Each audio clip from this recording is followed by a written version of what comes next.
Okay, I need answers because chapter 15 ended on basically dropping the biggest mystery that this whole novel has seen thus far, and then immediately refusing to elaborate, which was incredibly rude. We met Wickham. He was charming. He was easy to talk to. And then Darcy showed up and suddenly the atmosphere dropped about 20 degrees. And nobody explained anything. So naturally, I spent the time between these two chapters thinking about it way more than what probably is healthy.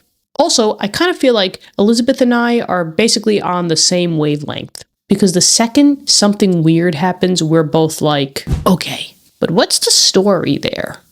And honestly, I respect that. Meanwhile, Mr. Collins is still around. Which means that at any moment, this chapter could make a hard left into secondhand embarrassmentville. So I refuse to get too comfortable. Also, I want to say that I love how many of us are now totally invested into the gossip of this novel. When I started this journey, I thought we were just going to be reading a classic novel together. But instead, I feel like we're becoming investigative journalists. And right now, I have questions that need answers. All right, so let's get on down to chapter 16. I'm excited. Let's go. All right, chapter 16. Are we going to get any answers? We better, because I can't wait any longer. Let's get into it. So it says, as no objection was made to the young people's engagement with their aunt, and all Mr. Collins's scruples of leaving Mr. and Mrs. Bennet for a single evening during his visit were most steadily resisted, the coach conveyed him and his 5 cousins at a suitable hour to Meryton. So off they go. And is Mary included on here? Does anybody care? No. Mary might be here. Mary might be coming this time, because last time in last chapter, she didn't come to her aunt and uncles, the Phillipses. So now they are going to Meryton. They are going to the Phillipses to see the officers. That's where we left off last chapter. So I'm excited. And the girls had the pleasure of hearing, as they entered the drawing room, that Mr. Wickham had accepted their uncle's invitation and was then in the house. Can you imagine? Can you imagine like little Lydia? She enters the house and immediately at that moment, Mrs. Phillips, her aunt, says, Mr. Wickham's here. She is probably over the moon. Over the moon. Her and Kitty. That's all they care about are these officers. So Mr. Wickham is in the building, everyone. Let's go.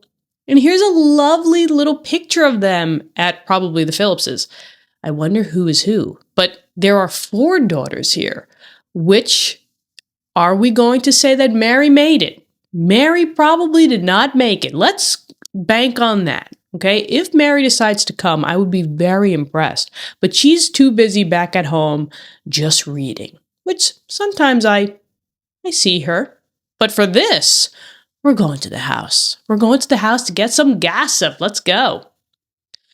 So when this information was given, so the information that Mr. Wickham is in the building, and they had all taken their seats, Mr. Collins was at leisure to look around him and admire, and he was so much struck with the size and furniture of the apartment that he declared he might almost have supposed himself in the small summer breakfast parlor at Rosings. Once again, we're starting off strong. Mr. Collins can just not chill. He's going around. He's got some type of fetish with furniture. I don't know.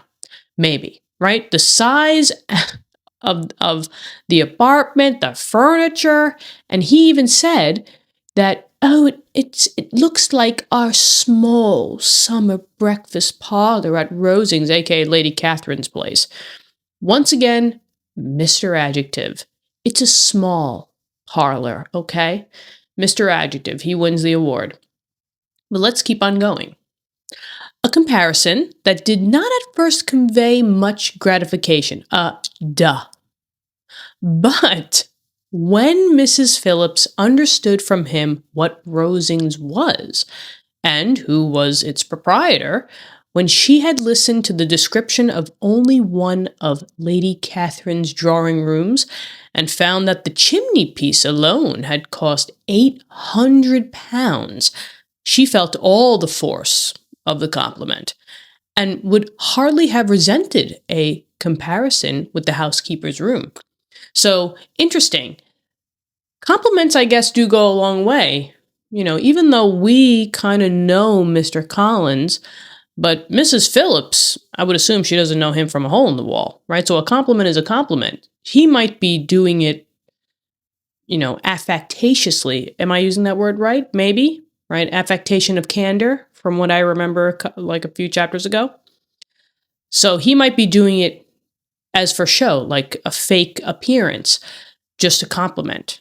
But Mrs. Phillips is like, oh, you're complimenting me on a room that Lady Catherine has at Rosings? Now I get it. Well, thank you. That's a good compliment. So, interesting. Let's keep on going. In describing to her all the grandeur of Lady Catherine and her mansion, just tea. What? This is not necessary, is it?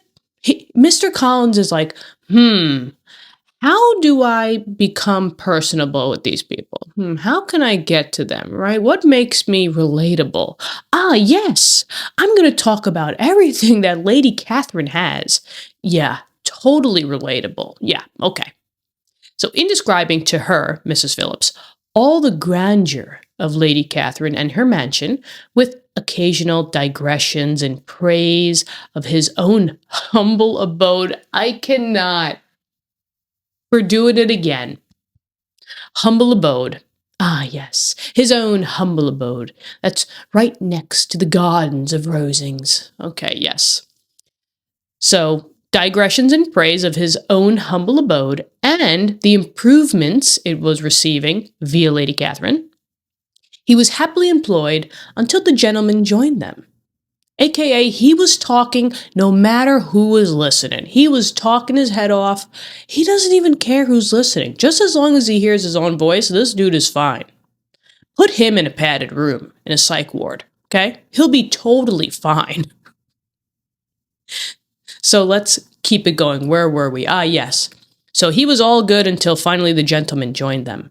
And he found in Mrs. Phillips a very attentive listener, whose opinion of his consequence increased with what she heard, and who was resolving to retail it all among her neighbors as soon as she could.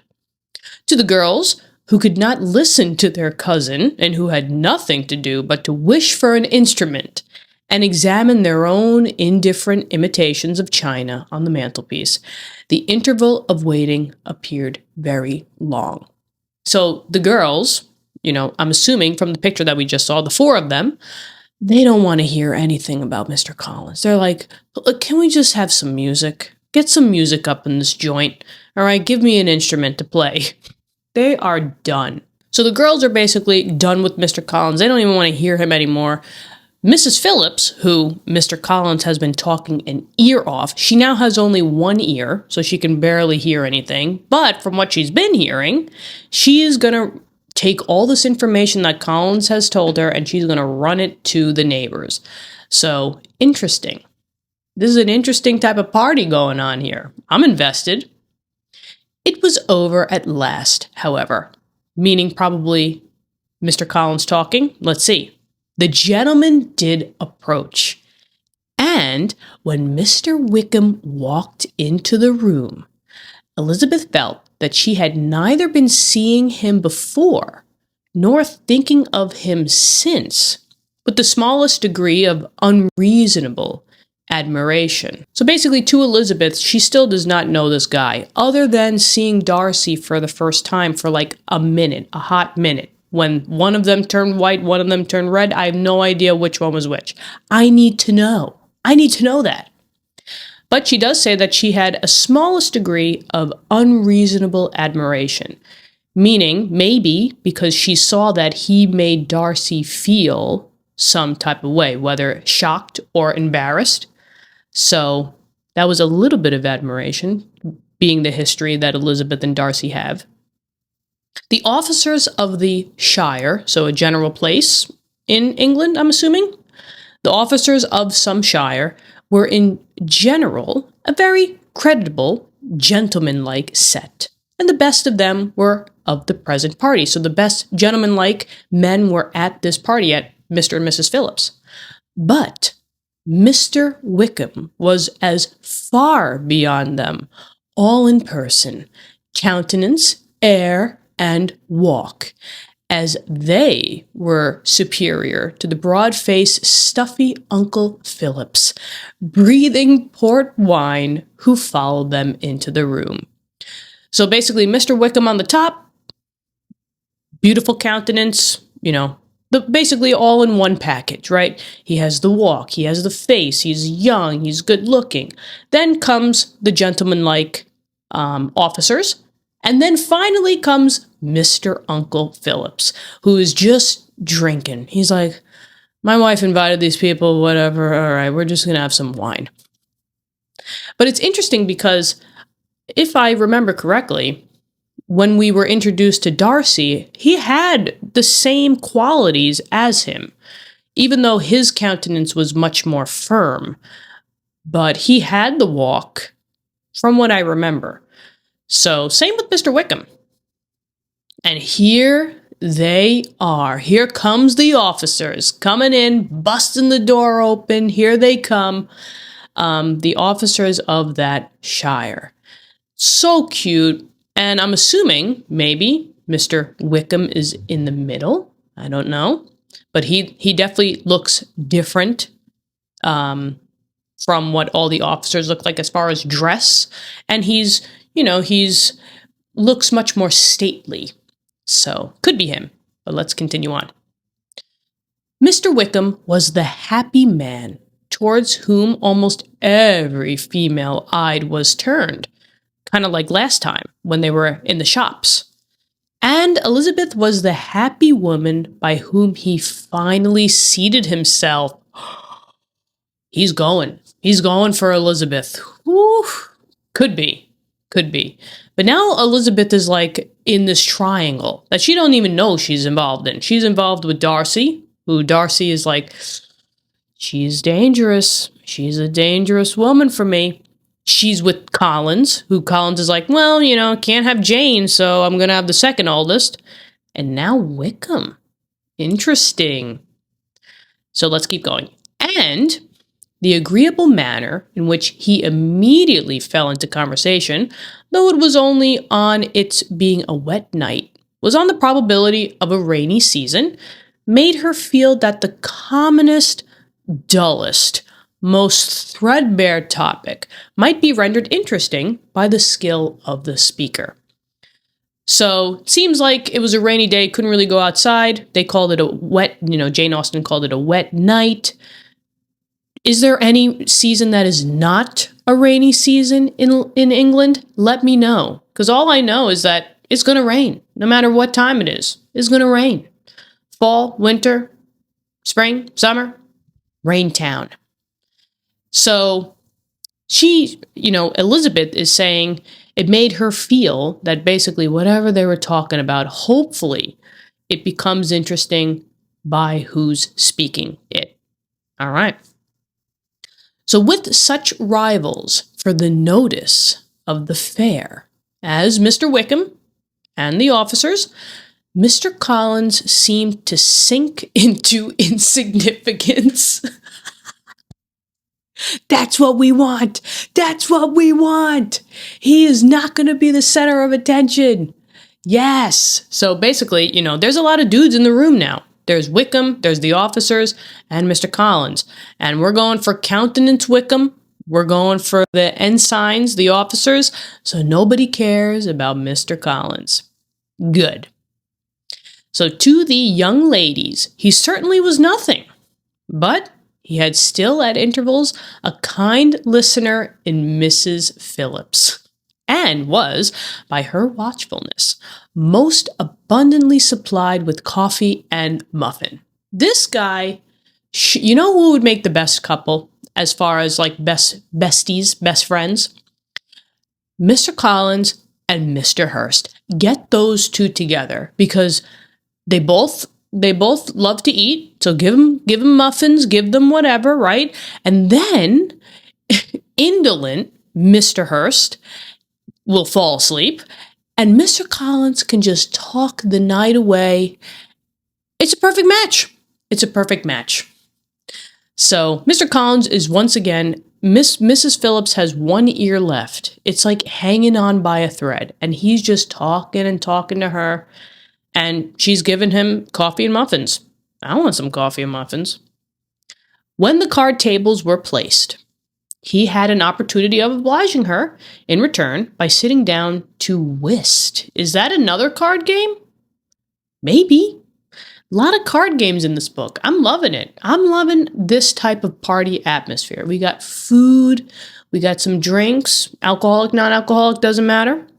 And we got fun. So, food and fun, invite me over. Here we go. Oh, Mr. Collins is going to say something. So let's see. I know little of the game at present, said he. But I shall be glad to improve myself, for in my situation of life... Cut off. He's cut off. He's cut off. Mrs. Phillips was very thankful for his compliance, but could not wait for his reason. She's had enough. She's had absolutely enough. I would be with her on that. Like, dude, just stop talking. Let's play a game. I don't need your reason, okay? Especially in your situation of life. Mr. Wickham did not play at whist, and with ready delight was he received at the other table between Elizabeth and Lydia. Okay, so now he's with Elizabeth, Wickham, Lydia. Interesting. At first, there seemed danger of Lydia's engrossing him entirely. She's a talkative one. She likes to talk, especially when there's a boy around, right? A gentleman-like and a beautiful countenance around, she's going to be talking. So there was a danger of Lydia's engrossing him entirely, for she was a most determined talker. I like Lydia. She's so cute. But being likewise extremely fond of lottery tickets, she soon grew too much interested in the game, too eager in making bets and exclaiming after prizes to have attention for anyone in particular. So I can kind of imagine myself as Lydia because if you haven't guessed, I love to talk. I love to talk. Just as long as you like to... Am I Mr. Collins? Am I Mr. Collins? But I love to talk, and I also love to play games. And if I'm in the game, I tune everything else out. Hubby will ask me a question. Nope, sorry. I'm playing a game right now, okay? I'm playing Mario Kart. I'm playing Mario Kart World, and I'm going for first place, okay? So Lydia and I, we're pretty similar in some aspects. So let's keep it going. Allowing for the common demands of the game, Mr. Wickham was therefore at leisure to talk to Elizabeth because Lydia is gone. Mentally, she's gone. She's physically there, but she's mentally gone. And she was very willing to hear him, though what she chiefly wished to hear, she could not hope to be told. The history of his acquaintance with Mr. Darcy. I mean, that's what she wants to know, right? That's what all of us want to know. So, hold the phone. He was talking to Elizabeth, and what did it say? And she was very willing to hear him, though what she chiefly wished to hear, she could not hope to be told. She wants to know what's going on with him and Darcy. Oh, yeah. Don't we all? Don't we all? She dared not even mention that gentleman. She can't speak his name. Her curiosity, however, was unexpectedly relieved. Mr. Wickham began the subject himself. Wait. Are we going to know? I think we're going to know. He inquired how far Netherfield was from Meryton. Was that the 3 miles walk? I think it was 3 miles. And, after receiving her answer, asked in a hesitating manner how long Mr. Darcy had been staying there. So he's asking questions before he gives some answers. So, I'm intrigued. But Elizabeth says, about a month, said Elizabeth, and then, unwilling to let the subject drop, asked, is he a man of very large property in Derbyshire, I understand? Drop in little tidbits, right? Drop in a little bit so that Mr. Wickham can pick up on what she's putting down. Let's see if he bites. Wickham, does he get the glasses? Maybe not. Mr. Wickham says, yes, replied Wickham. His estate there is a noble one, a clear 10,000 per annum. You could not have met with a person more capable of giving you certain information on that head than myself, for I have been connected with his family in a particular manner from my infancy. So they go way back. Infancy. So, yes, he has very large property in Derbyshire, 10,000 per annum, so per year. And I believe that's what we knew from investments, I believe, from what you guys have been told or have been telling me, that 10,000, this dude is very, very, very wealthy in today's day and age, and even obviously in back then. So, interesting. He knows a lot of secrets, it seems. Is he going to tell? They go way back. Let's see if Elizabeth goes. Elizabeth could not but look surprised. She's like, wait. She's trying to put the pieces together. So you guys go way back to infancy. So Mr. Wickham comes back and says, you may well be surprised, Miss Bennet, at such an assertion, after seeing, as you probably might, the very cold manner of our meeting yesterday. Are you much acquainted with Mr. Darcy? So he's like, did you see that? You probably saw that introduction between us, right? Are you acquainted with him? He's dropping a little bit, but then he pulls back. Interesting. But Elizabeth says, as much as I ever wished to be, cried Elizabeth warmly. I've spent 4 days in the same house with him, and I think him very disagreeable.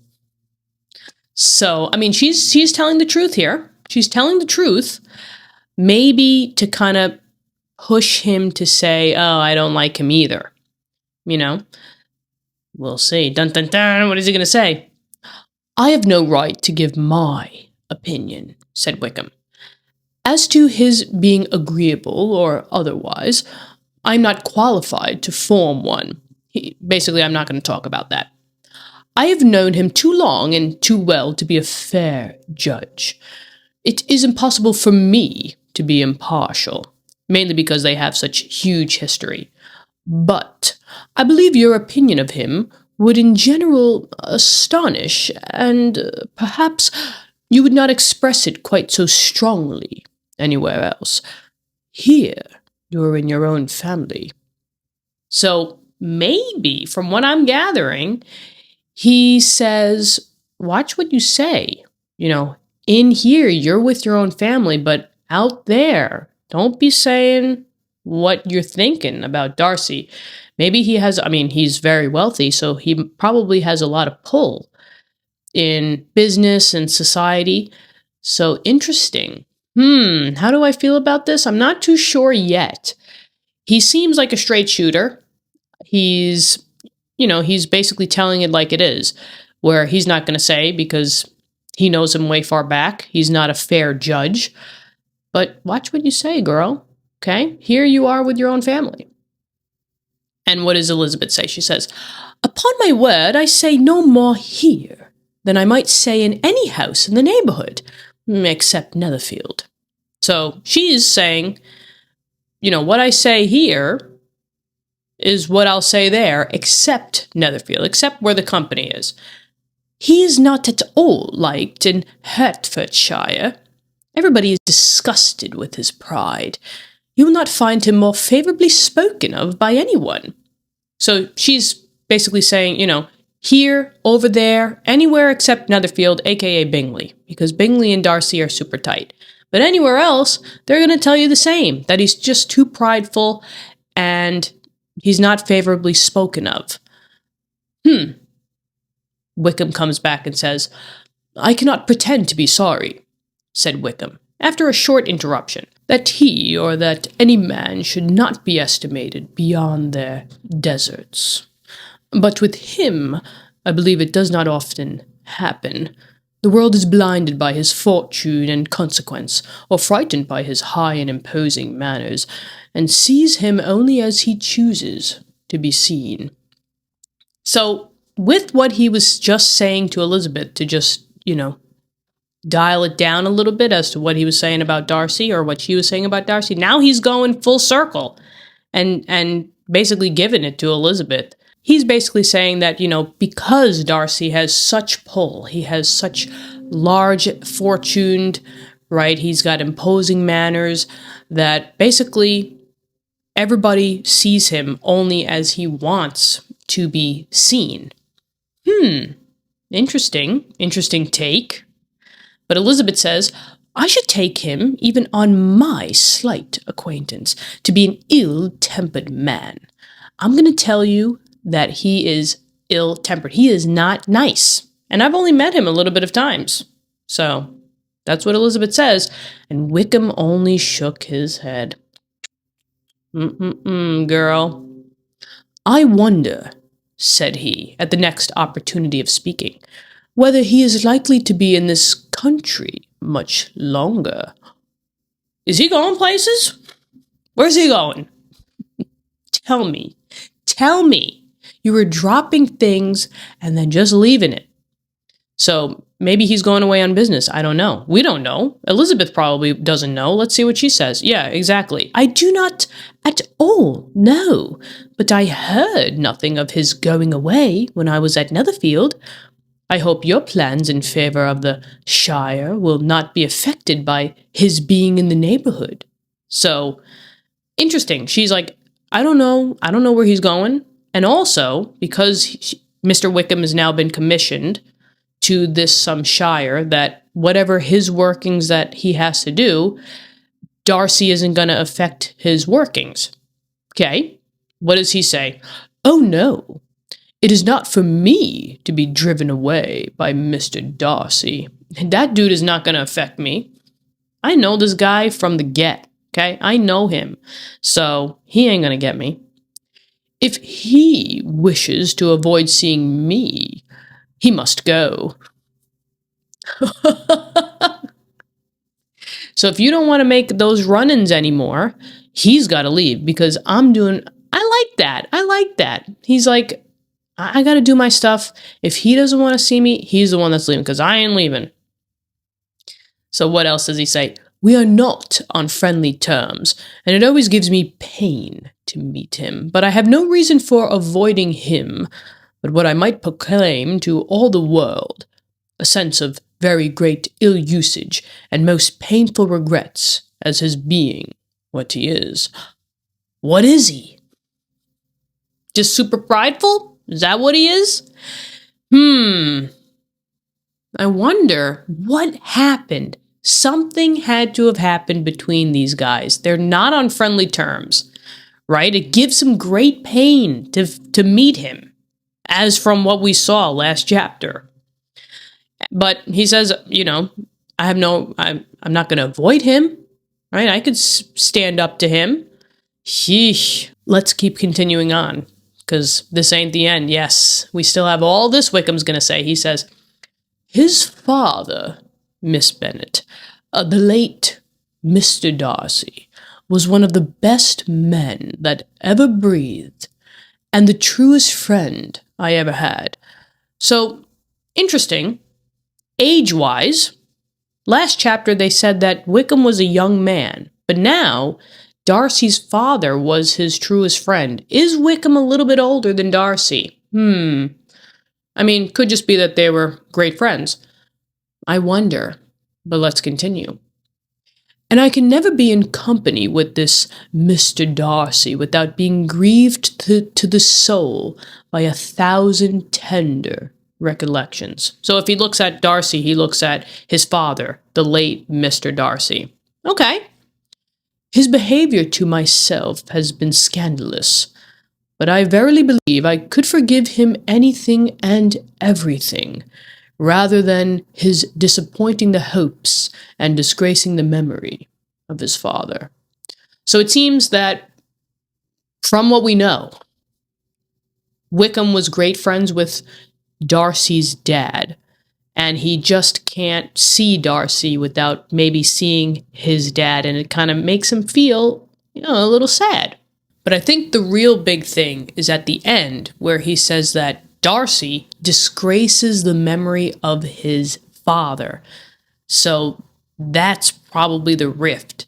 Something happened between Darcy and his dad, but because Wickham is so great, or was so great friends with Darcy's dad, that he would side with him and not, Darcy. That kind of makes sense. Okay.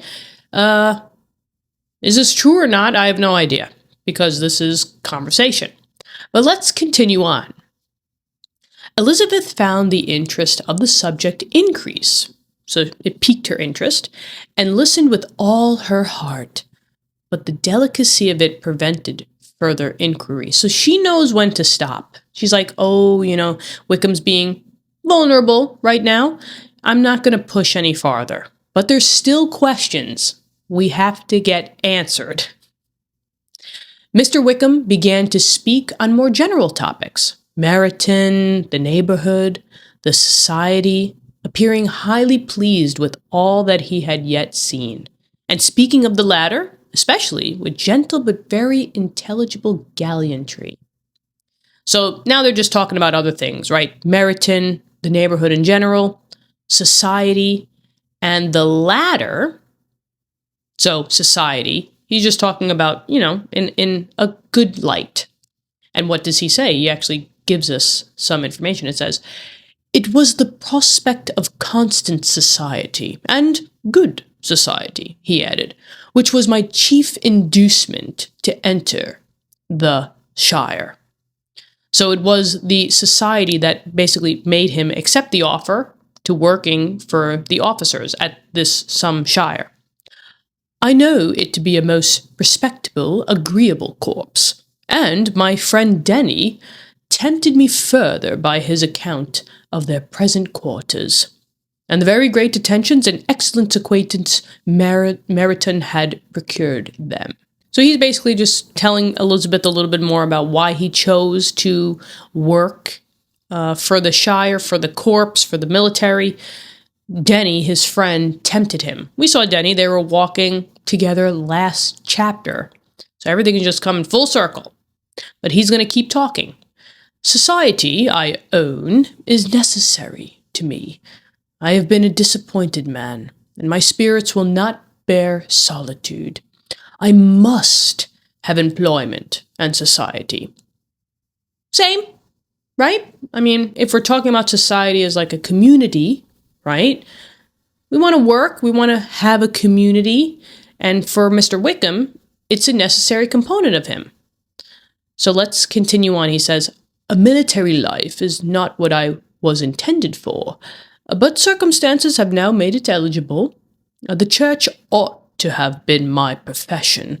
I was brought up for the church, and I should at this time have been in possession of a most valuable living, had it pleased the gentleman we were speaking of just now." Okay. Hold up. So he wanted to be in the church. Seems like he wanted to have a job, a profession in the church. He was raised for the church. Seemed like that was his true life calling. But something about Darcy happened, and he could not do that. He did mention, "I should at this time have been in this most valuable thing. I should have been having a profession in the church had it pleased the gentleman we were speaking of just now. So, seemed like Darcy had a pull on this dude's profession. And if it pleased Darcy, he would have been in the church. But I guess it did not. Elizabeth then just says, "Indeed." Okay. But Wickham comes back and says, "Ah, yes. The late Mr. Darcy bequeathed me the next presentation of the best living in his gift. He was my godfather and excessively attached to me. I cannot do justice to his kindness. He meant to provide for me amply, and though he had done it, but when the living fell, it was given elsewhere." Okay, so now that's why they were very close. Wickham had a godfather. That was Darcy's dad. So maybe Wickham's dad and Darcy's dad were good friends, and he made him, Darcy's dad, the godfather of Wickham. And because they had that connection, they were excessively attached to me. Now, back in the day, I believe in traditional customs, I could be wrong, that if something happened to, someone's parents, you would be taken care of by the godparents. I could be mistaken about that. But it's a big title to have. So Mr. Darcy, the late Mr. Darcy, Darcy's dad, gave him that. He said that it was the next presentation of the best living in his gift. He meant to provide for him, Mr. Wickham, a lot, amply, and though he had done it, but when the living fell, it was given elsewhere. Seems like Mr. Darcy had something to do with that. Elizabeth says now, "Oh, good heavens," cried Elizabeth. "But how could that be? How could his will be disregarded? Why did not you seek legal redress? How could this happen?" Right? If you were in the living will, I'm assuming, right? That's what the gift was. Something written on a piece of paper in the will, how you were going to get all this money to do whatever you want with it. And then all of a sudden, maybe Mr. Darcy grabbed the will and had it changed for himself. And that's why he has all this money. Interesting. Is that what Wickham is trying to say? Is that how he got all of his money? Because he messed something up? And Elizabeth is right for saying, how does that even happen? If it's written on paper, how could it be disregarded? Right? Did you seek legal counsel? What's going on there? Let's see what Wickham says. There was just such an informality in the terms of the bequest as to give me no hope from law. So it wasn't as formal as maybe it should have been. It was an informality, maybe just talking, maybe last words, who knows? And a man of honor could not have doubted the intention, but Mr. Darcy chose to doubt it, or to treat it as a merely conditional recommendation, and to assert that I had forfeited all claim to it by extravagance, imprudence, in short, anything or nothing. So it seemed like whatever happened was very informal. And when, unfortunately, the late Mr. Darcy passed away, young Darcy, the Darcy we know and maybe love, that Darcy came in and said, "Nah, then that wasn't good enough. That had no intention," and he started to doubt it.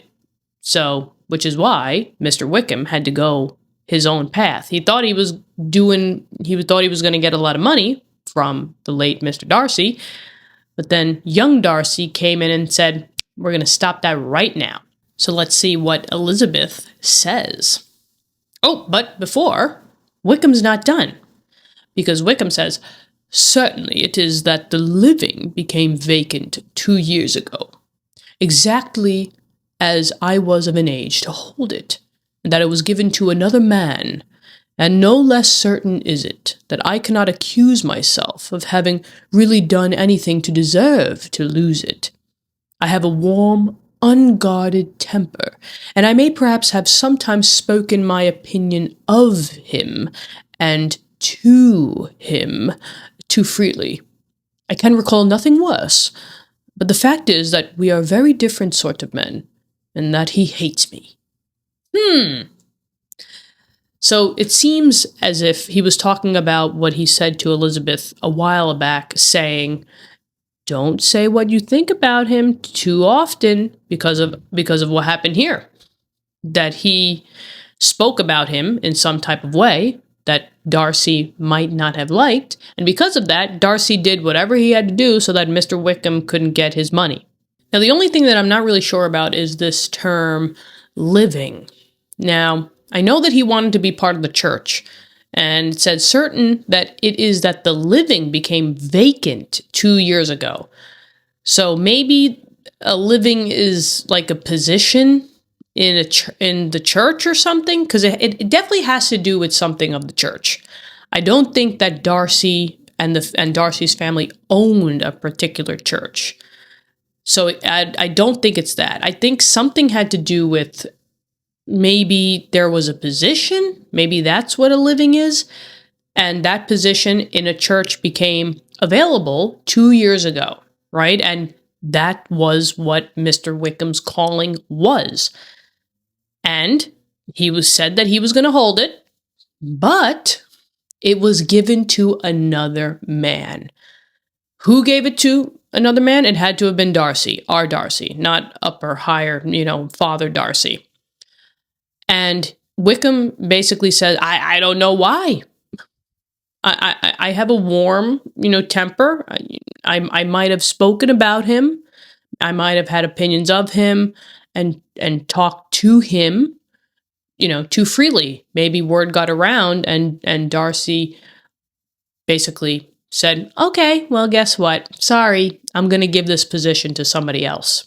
And Elizabeth now comes back and says, this is quite shocking. He deserved to be publicly disgraced. If that's the truth, right? It does seem like it's in his character. He does have that type of firm arrogance to him, but then at other times he shows that he truly cares. So Darcy is like a number 2 mystery, right? Number 1 mystery that I want to know now is what's going on between these two guys. And Wickham comes back and says, sometime or other he will be, but it shall not be me. Till I can forget his father, I can never defy or expose him. So he's like, karma is a something, right? And he will have his day.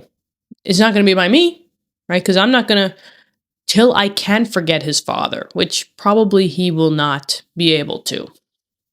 He would never go against him or expose him. And Elizabeth honored him for such feelings and thought him handsomer than ever as he expressed them. Ooh, Elizabeth is falling for him. She's like, he's telling me the truth. Look, he's being open, he's being vulnerable, everything that I would want in a man. It's just coming in too quick for me. It's coming in too quick. It's been a chapter. This is not a slow burn. It's been a chapter and boom. Elizabeth is already kind of like, ooh, this guy's nice. But we continue. But what, said she after a pause, can have been his motive? What could have induced him to behave so cruelly? What could have caused him to behave like this? I don't know. I mean, unless it's some monetary gain, I can't think of anything. But let's see what he says. A thorough, determined dislike of me. But why? Why? Why the dislike? It's not all of a sudden one day Darcy woke up and said, boom, I'm not going to like Wickham. There had to have been something. But let's continue. A dislike which I cannot but attribute in some measure to jealousy. Ooh, okay. Had the late Mr. Darcy liked me less, his son might have borne with me better. But his father's uncommon attachment to me irritated him, I believe, very early in life. He had not attempted to bear the sort of competition in which we stood, the sort of preference which was often given me. So it was some type of jealousy. Yeah, I cannot but attribute, I guess that's some type of jealousy there. Because, Mr. Darcy, the late Mr. Darcy, was his godfather, was Wickham's godfather. And he does say that, it was an uncommon attachment, but it definitely irritated Darcy. So he was feeling, maybe left out, that, his dad was giving Wickham much more attention. We're going to have to go to Darcy and see his side, because there's always three sides of the story. Remember, guys, right? Your side, my side, and the truth. Okay, three sides. So we'll never know. Maybe. We'll see. So interesting. Let's continue on. What does Elizabeth say? Well, I had not thought Mr. Darcy so bad as this. Though I have never liked him, I had not thought so very ill of him. I had supposed him to be despising his fellow creatures in general, but did not suspect him of descending to such malicious revenge, such injustice, such inhumanity as this. Yeah, once again, if this is true, she's falling right into the palm of Wickham. It's just too much forthright, right? Think of all the conversation that Elizabeth has been having with Darcy. It's very trivial information. We don't really get a lot of outside, actual information about the families and such like that. Wickham's just coming out, boom, talking about personal information. Interesting. But Elizabeth just is basically saying, Mr. Darcy was bad, but I never thought that he would do something like this. Which, if it is true, that's kind of, not a nice thing to do. Definitely not a nice thing. But let's see. After a few minutes' reflection, however, she continued, I do remember his boasting one day at Netherfield of the implacability of his resentments, of his having an unforgiving temper. His disposition must be dreadful. So wait, now that Elizabeth said that, I do remember that. He did say that his resentments are implacable. They cannot be placated. You can't tell him anything. He's just going to keep thinking, he's just going to keep having those resentments. And he has a very unforgiving temper. So, okay. From what it is, that checks out. That he has an unforgiving temper. Something happened in the past he did not forget. And he's not forgiving. So he did that to Mr. Wickham. Oof. I will not trust myself on the subject, replied Wickham. I can hardly be just to him. Okay. So he's kind of like, I can't talk on this. I'm not going to have a just opinion of him. I'm kind of biased. And Elizabeth was again deep in thought, and after a time exclaimed, to treat in such a manner the godson, the friend, the favorite of his father.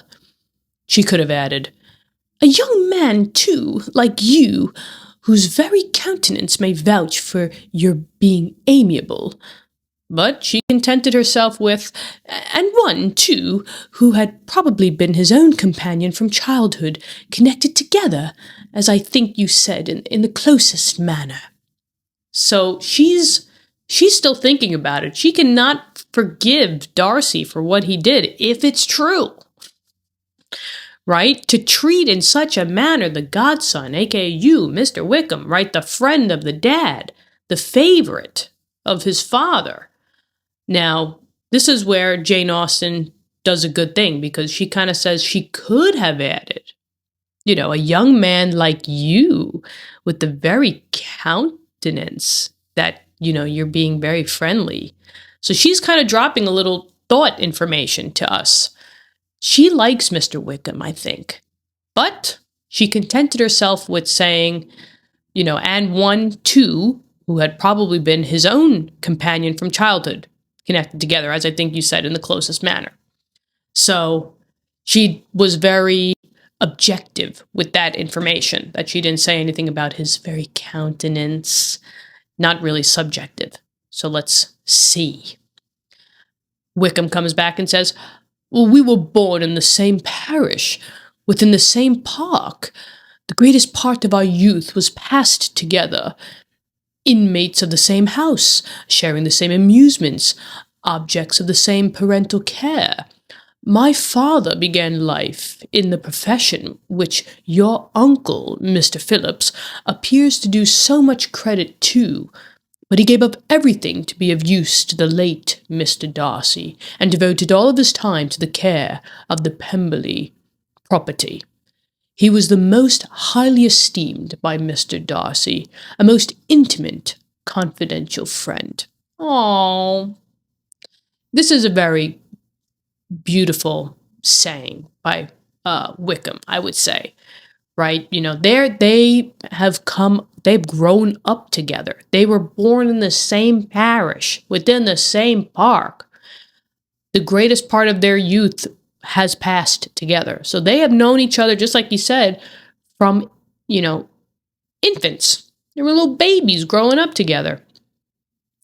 And we now do get a little bit more backstory on Wickham, that his father started a profession with Mr. Phillips, who I believe is a judge. I believe. Maybe that's another sibling of Mrs. Bennet's. But I believe he's a judge. But then he gave up everything to be with Mr. Darcy and devoted all of his time to care for the actual Pemberley property. So because of that, they were probably great friends. Now, it seems that I kind of remember from way back in the beginning of this book was when I was talking with you guys, how Bingley and Darcy are not on the same hierarchy of rank. Darcy is clearly much more affluent than Bingley, but yet they are really good friends. And I remember that, in the comments when I was talking with you guys, how that type of ranking wouldn't mesh well. Usually you stay in the same type of class. And it's kind of like the same thing here, where Mr. Darcy, the late, great Mr. Darcy, took in Wickham's dad, who, if he's maybe taking care of the Pemberley properly, I would maybe assume that they weren't on the same class, but yet they were the most, confidential and best friends. So it says something about the Darcy's characters, right? And also, when we were introduced with Wickham, I believe he said that he was gentlemanlike. So he wasn't a pure gentleman like Darcy is. So once again, that status difference. So it's kind of like, how could this be possible that you're talking smack behind Darcy's back when there's clear evidence that now you're giving us that that shows us otherwise, that they're actually really nice people, that they talk to or they have friends in different circles. I don't know. I'm just calling it as I see it. But this makes me bring to the question of, one day, I kind of want to do those videos with you guys where we try to crack the mystery code together before the book ends. But maybe that's a little bit down the road. But let me know if you guys would be interested in that. But let's continue on, because Wickham's still got more stuff to talk about. He says, Mr. Darcy often acknowledged himself to be under the greatest obligations to my father's active superintendence, and when, immediately before my father's death, Mr. Darcy gave him a voluntary promise of providing for me, I am convinced that he felt it to be as much a debt of gratitude to him as of affection to myself. So, basically, when Wickham's dad unfortunately passed away, his dad passed before Mr. Darcy's dad, Mr. Darcy's dad promised him that he would take care of Wickham. Oh, this just warms my heart. So now Elizabeth comes back and says, "How strange," cried Elizabeth. "How abominable. I wonder that the very pride of this Mr. Darcy has not made him just to you, if from no better motive, that he should not have been too proud to be dishonest. For dishonesty, I must call it." So Elizabeth might be saying something about Darcy's pride. We know that Darcy is prideful. He is unapologetically prideful.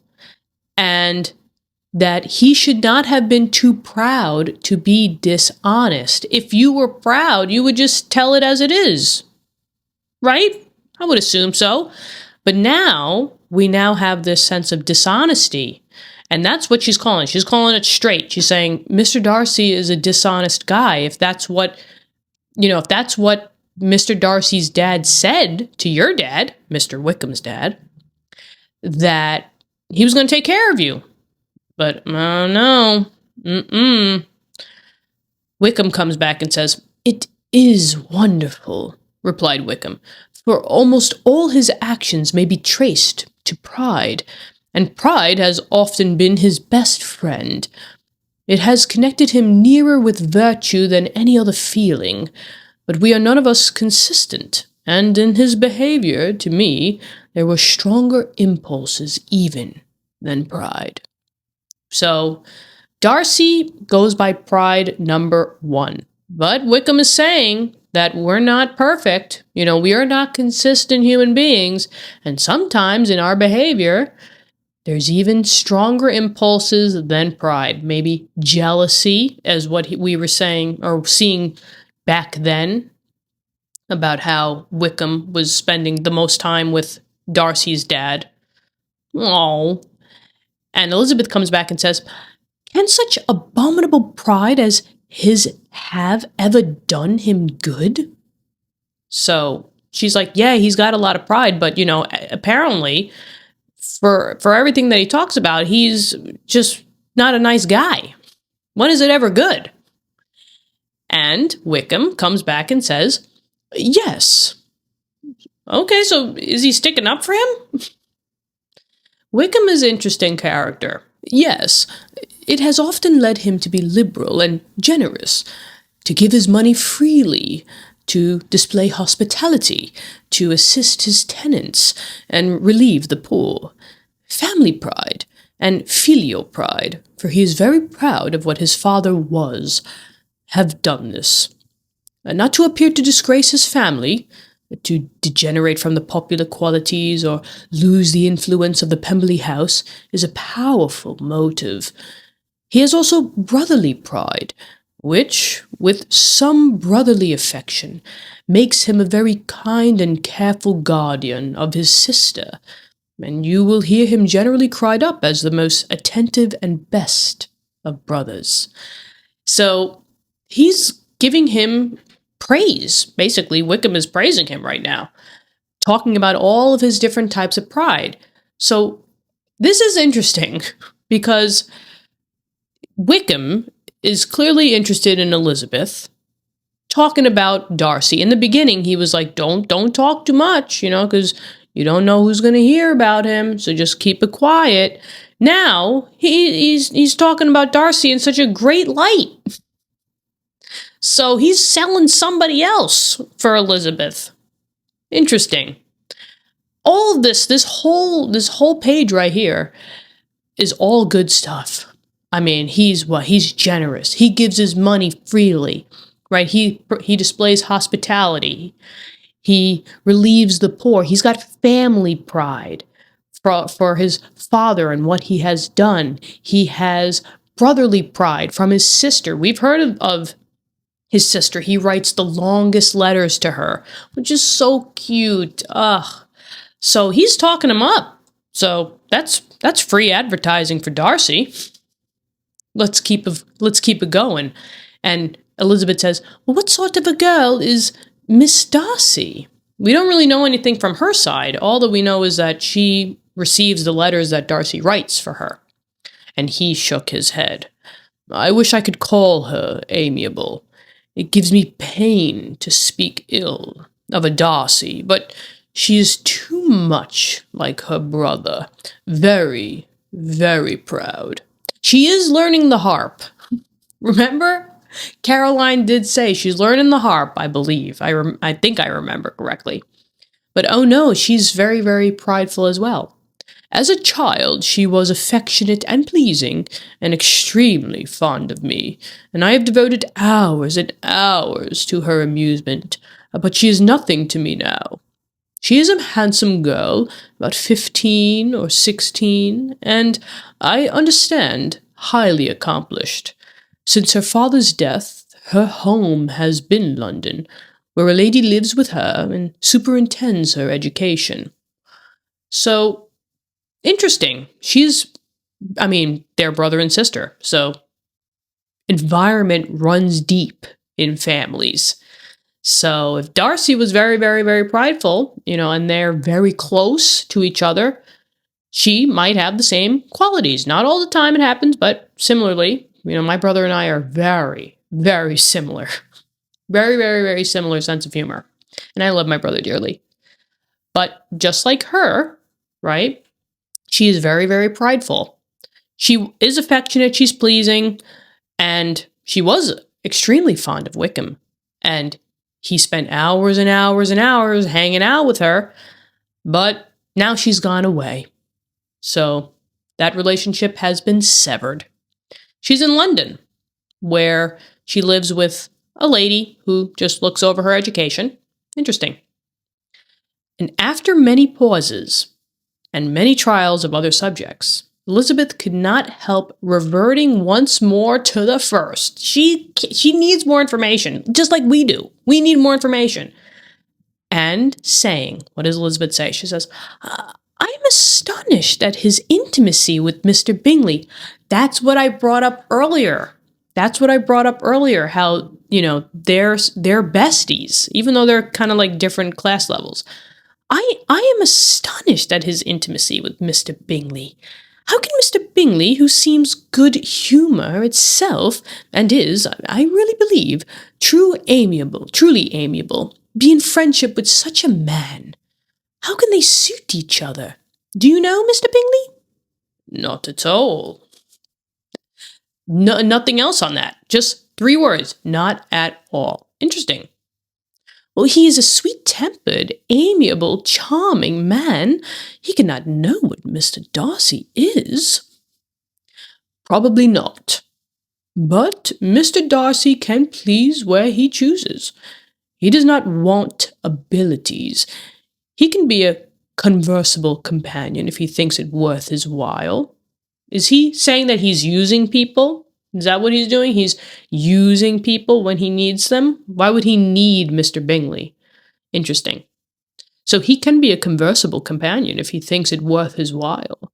Among those who are at all his equals in consequence, he is a very different man from what he is to the less prosperous. His pride never deserts him. But with the rich, he is liberal-minded, just, sincere, rational, honorable, and perhaps agreeable, allowing something for fortune and figure. So this was what I was talking about earlier, I believe, where he says that he's a very different man from what he is to the less prosperous. His pride never leaves him, but with the rich, he is liberal-minded. He's just, he's sincere, he's rational, he's honorable, and agreeable.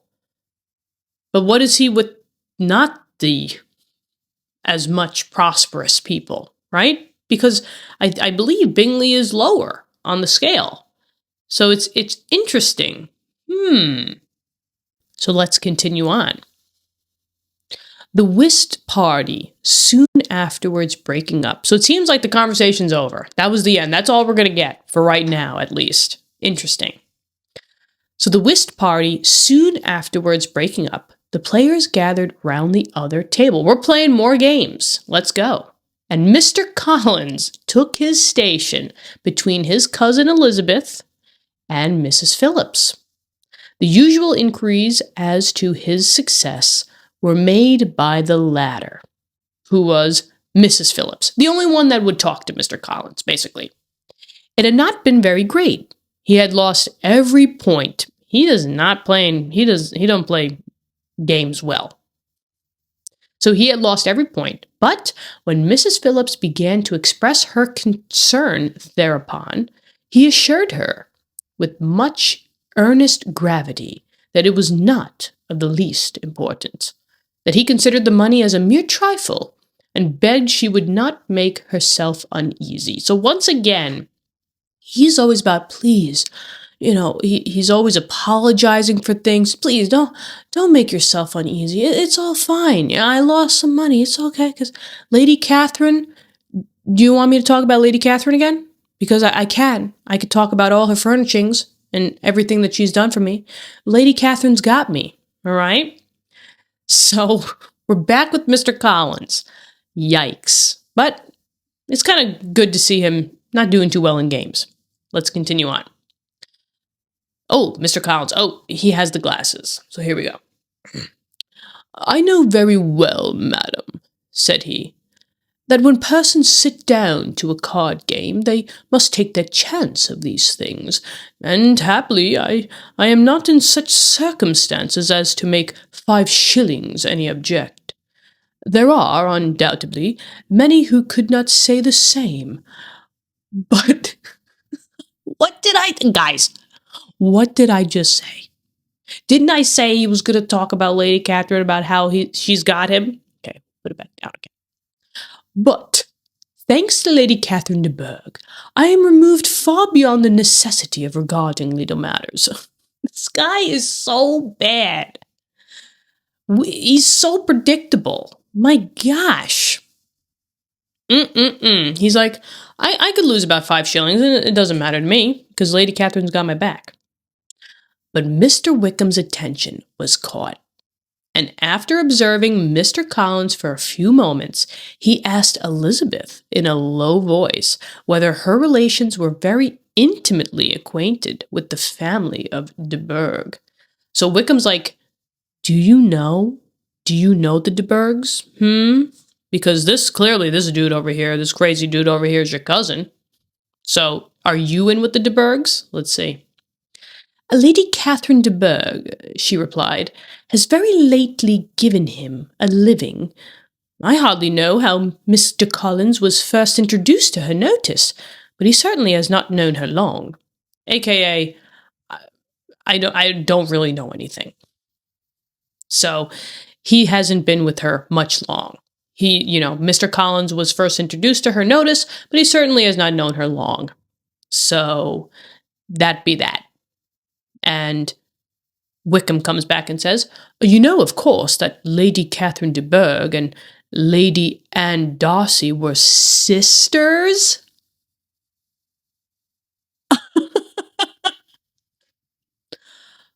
Oh. Ha! Wait. So you know, of course, that Lady Catherine de Bourgh and Lady Anne Darcy were sisters. Consequently, that she is aunt to the present Mr. Darcy. Oh, this isn't even a triangle anymore. This is like a square. This is a pentagon. I don't even know what this is. Wait, hold up. So now, okay, Lady Catherine de Bourgh, who all we know is that Mr. Collins works with her, right? She has all the money. Is now the aunt to Mr. Darcy. Okay. So, interesting. Maybe Wickham knows more about Lady Catherine than Mr. Collins does. Interesting. This is new information.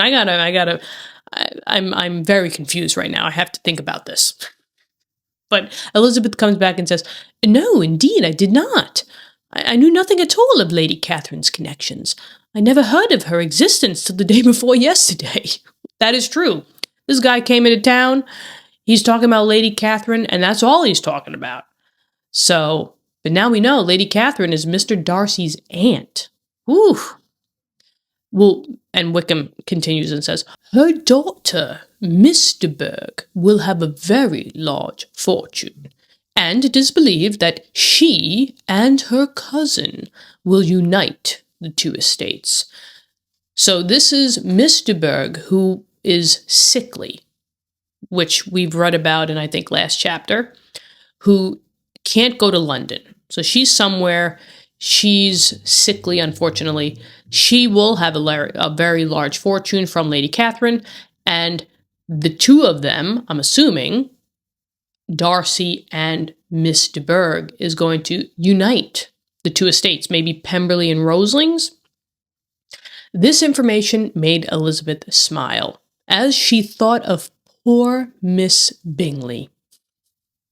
Vain indeed must be all her attentions, vain and useless her affection for her sister, and her praise of himself, if she was already self-destined to another. Wait a minute. Wait.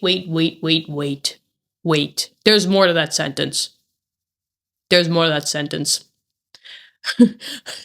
Her daughter, Miss de Bourgh, will have a very large fortune, and it is believed that she and her cousin will... They're talking about marriage. I keep forgetting that cousins will marry in this day and age. So Mr. Darcy's now going to supposedly marry the sickly Miss de Bourgh. Okay. Because that's why this information made Elizabeth smile as she thought of poor Miss Bingley. She knows that Miss Bingley wants Mr. Darcy. Vain indeed must be all her attentions, right? She could give Darcy as much attention, but it's already set in stone that, Miss de Bourgh and Darcy are going together.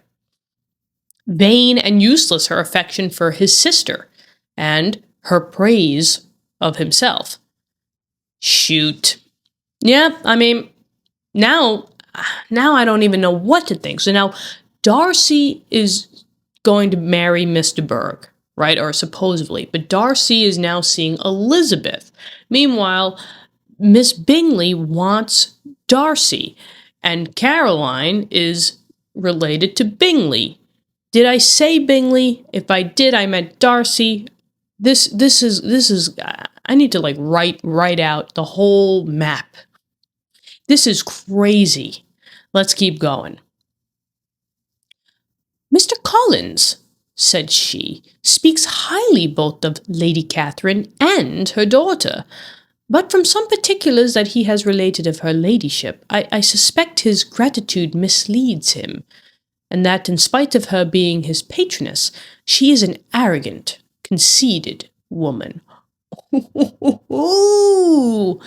So, from what Mr. Collins has been saying, he's been tooting his horn about Lady Catherine, right? And the daughter, how she is the most beautiful. It's all coming together. Kiki's clicking the connections. Miss de Bourgh is the handsomest of their sex. I remember that. And from some particulars that he has related from the ladyship, he's just blind, right? It's his gratitude that's misleading him, that she is really an arrogant, conceited woman. Yikes. And Wickham comes back and says, I believe her to be both, in a great degree, replied Wickham. I have not seen her for many years, but I very well remember that I never liked her, and that her manners were dictatorial and insolent. She has the reputation of being remarkably sensible and clever, but I'd rather believe she derives part of her abilities from her rank and fortune, part from her authoritative manner, and the rest from the pride of her nephew, who chooses that everyone connected with him should have an understanding of the first class. I do love the way that Wickham speaks, though. I will give him that. So he's saying, she's both. That she is an arrogant woman, but she's also sensible. She's insolent, so she's nasty, I guess, arrogant. And basically Wickham is saying, well, she's broken down into these parts, right? Her rank and fortune gives her maybe the arrogantness, But she is still sensible and clever. And some other part, she has more, manners, authoritative manners. And then the rest comes from Mr. Darcy's pride. That's her nephew, who's, that everyone connected with him should have an understanding of the first class. So let's see. Elizabeth allowed that he had given a very rational account of it, and they continued talking with mutual satisfaction till supper put an end to cards, and gave the rest of the ladies their share of Mr. Wickham's attentions. There could be no conversation in the noise of Mrs. Phillips's supper party, but his manners recommended him to everybody. Whatever he said was said well, and whatever he did, done gracefully. Elizabeth went away with her head full of him. She's liking him. And from what Jane Austen, she paints him in a beautiful light. He's what's not to like about Mr. Wickham. He's young, he's handsome, he's got that great countenance, and also he has great manners. His manners was recommended by everybody. Whatever he said, whatever came out of his mouth, everybody liked. Whatever he did it gracefully. And Elizabeth was smitten. Woo! And she could think of nothing but of Mr. Wickham and of what he had told her all the way home. She has a lot of thinking to do. But there was not time for her even to mention his name as they went. For neither Lydia nor Mr. Collins were once silent. Well, Mr. Collins was going to be talking. And Lydia loves to talk as well. Lydia talked incessantly of lottery tickets, of the fish she had lost and the fish she had won. And Mr. Collins, in describing the civility of Mr. and Mrs. Phillips, protesting that he did not in the least regard his losses at whist, enumerating all the dishes at supper, and repeatedly fearing that he crowded his cousins, had more to say than he could well manage before the carriage stopped at Longbourn. So this is a great ending. They had a great time. We did learn a lot. We played some cards, and we got some drama. Good drama. A lot of connections for now Darcy. We've now connected some of the points to Darcy's heritage, we'll say, Darcy's family side. And Mr. Collins, once again, is just trying to be the center of attention, but, apparently it's not really happening for him. So good luck with that. But this is getting nuts. Okay, well, that was a lot, because I basically feel like this chapter looked me directly in the eyes and said, you wanted answers? Here are some answers. Good luck deciding whether you believe them. And honestly, that's somehow worse, because Wickham tells Elizabeth his side to the story. And it is a very convincing story. I completely understand why Elizabeth is so sympathetic towards him. But one thing that I've learned from this novel so far is that Jane Austen doesn't hand out information for free. Every time I think I finally figured somebody out, something else happens that makes me question everything all over again. And now I'm questioning everything all over again. Also, can we talk about how Elizabeth just loves a really good piece of gossip? Because the second that there was some mysterious backstory, hidden drama, old grievances, she was locked in. And honestly, same. We are the same. Meanwhile, Darcy's investigation file just got a lot thicker. Sir, we're gonna need a meeting. Also, I love that while all this life-changing information is going on, Mr. Collins is just still wandering around being Mr. Collins. It's like there's two completely different books happening at the same time. One is a romantic mystery, and the other is a workplace comedy. And somehow, they're both excellent. Current standings, Elizabeth is now the investigator of the year. Jane is thankfully nowhere near this drama. Wickham is extremely charming. Mr. Collins is still aggressively Mr. Collins. Darcy is facing some serious allegations. And me? I'm falling directly into Jane Austen's trap. Again. Alright, so you know the drill. Let's all rehydrate. This was a crazy chapter. And when you are ready, I shall see you in chapter 17. See ya then. Kiki out.